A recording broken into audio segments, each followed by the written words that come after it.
Detailers from all over the country have traveled to attend our 3-day master course in the hopes of becoming a Fireball Master Installer. Fireball Academy is here to hone our installer skills before offering them certification. If approved, they'll get a chance to use our most sought-after products and offer them to their customers. Installers are looking to validate their skills to further indicate to their customers how certifications and being certified from professional establishments can help grow their business. And Fireball Academy is our chance to ensure all of the installers we work with meet our quality and technique standards. Let's meet our installers.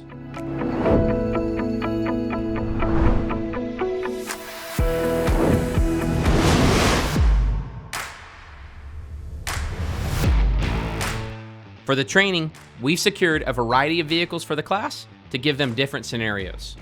And today is all about the prep work. By training our installers in tough, realistic situations, we're helping them prepare for their most challenging jobs. Let's see what the guys can make of our choices. To start off, we'll be going through our inspection process, looking for problem and defected areas. And then we'll move on to decontamination, washing, and paint correction. So today we prepped the car. We first came in, introduced ourselves. We did a inspection of the car. We looked over top to bottom, proper inspection methods, stuff that I never knew about that I wouldn't even have thought of. Cracks, crevices, underneath the vinyl, stripes and stuff. At our shop, we do an inspection, but we don't do it this thorough. This is something that I've wanted to implement, so it's nice to see a template and kind of now be able to curate something to, I guess, my shop a little bit more. It's a good idea. The installers have analyzed the vehicles using the inspection sheets, and now they believe they are ready to present these to the instructors. Will the installers be able to find all the scratches, defects, and problem areas? Stay tuned to find out. I need one person to be generous enough to give me their inspection sheet so I can look at their car from each car. All right, so you chose that you would want to go with like a medium cut. Yeah. Maybe a medium polish. For the select spots. Yeah. They're not deep enough to. So just spot in, medium cut, and then finish it out with a medium polish. Yep. So Michael chose that he would want to go with a 2-step process. Let's see, as we go through this episode, if that's going to stay true. Our goal with the inspection sheets is to give not only the customers the best job possible, but to make sure that the installers are getting the best information across when presenting these things to their customer. What's the ultimate reason that we're trying to do these? Upsell, right? We're trying to upsell. So the reason this is here is not that it's a trick. We do want to know what you think. However, if you're only giving your customer devil's blood, what is that doing for you? It's taking money out of your pocket.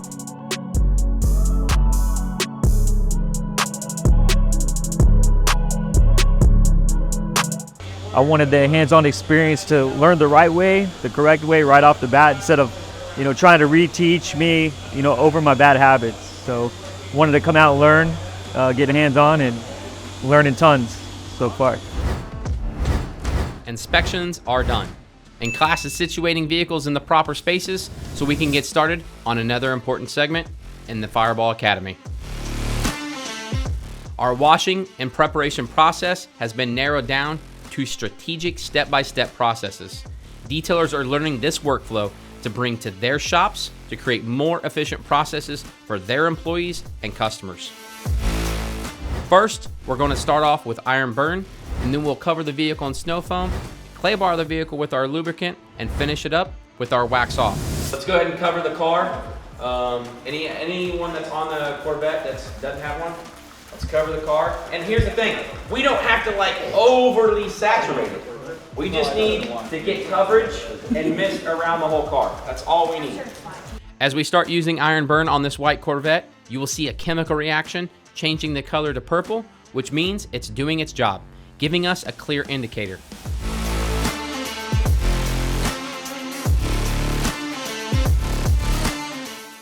Hi, I'm Michael Cleary, from Chicago, Illinois, but I live in Columbia, South Carolina. So we've been learning about proper prep. I felt like I actually needed more hands-on experience to learn, and someone teaching me. There's plenty of processes here that I'll take back into my business. Probably change up how I have certain checklists, just to get a better result.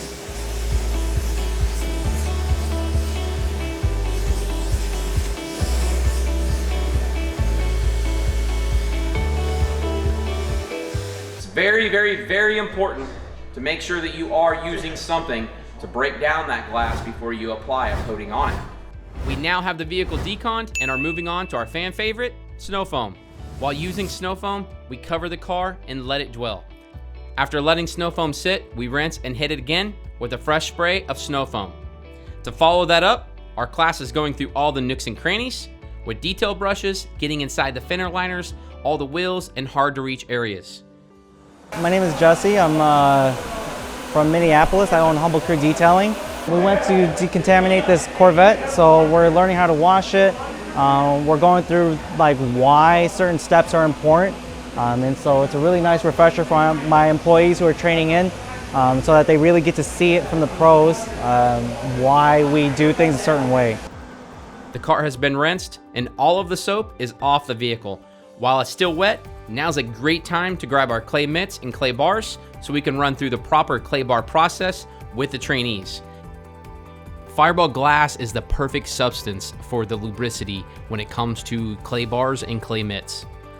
There's nothing crazy that's gonna hurt your hands. And the dwell time, how long this sits open and allowing you to just spritz and use the surface, I can use it very well.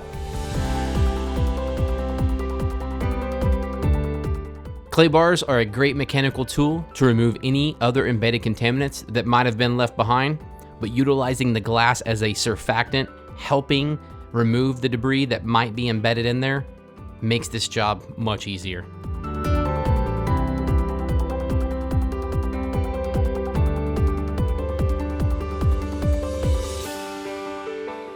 You want to make sure that you get a nice coverage, just like you would back in the old days with a rotary polisher. Okay? And in some cases, you see where it's starting to beat up right here? See how his side is all watery and it's beating up? In some cases, I might want to add a little bit more, and I want to agitate that window, just like a coating, right? Or a wax. I want to wax on before I wax off. Okay? I actually want to work the product in. I don't want to just throw it on and expect it to work. So with this being wet and watery, it's okay, no problem. It's just diluting the product down. And now my pad's gonna be wet and watery. Yep. I want it to turn like a compound, like a paste, okay? Wax off is the icing on the cake for the decontamination and washing process. Anything that might have been left behind. Waxes, coatings, sealants, you name it, wax off is sure to remove.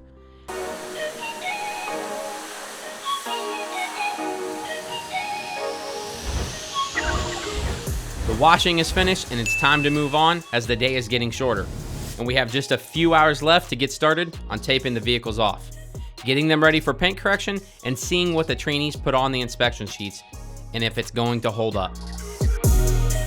If you aren't that skilled yet, if you're a little newer like my apprentice, we get a lot of value from these trainees. Even for someone like me who I've been doing it for a long time, it's a great refresher. And it's nice because you get to learn kind of how different people do it, different pros do it. Ultimately, it nets the same or similar results, but seeing how other people kind of get there is what makes a pro a true pro, I think.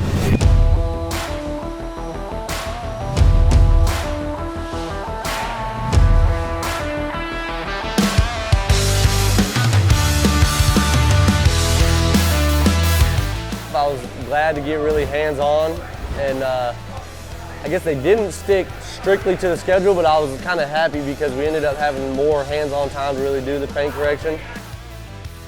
It was really good. I learned quite a bit, just from the little bit of paint correction we got into. a lot of knowledgeable staff, and there's, you know, a couple guys in particular that really took their time to kind of work. We're working on this Corvette with a really hard paint. One guy spent about 30 minutes just with me and my partner, just like showing us some stuff. So, you know, in those couple hours a day, I feel so much more confident already in my paint correction skills. Yeah, I'm really enjoying it.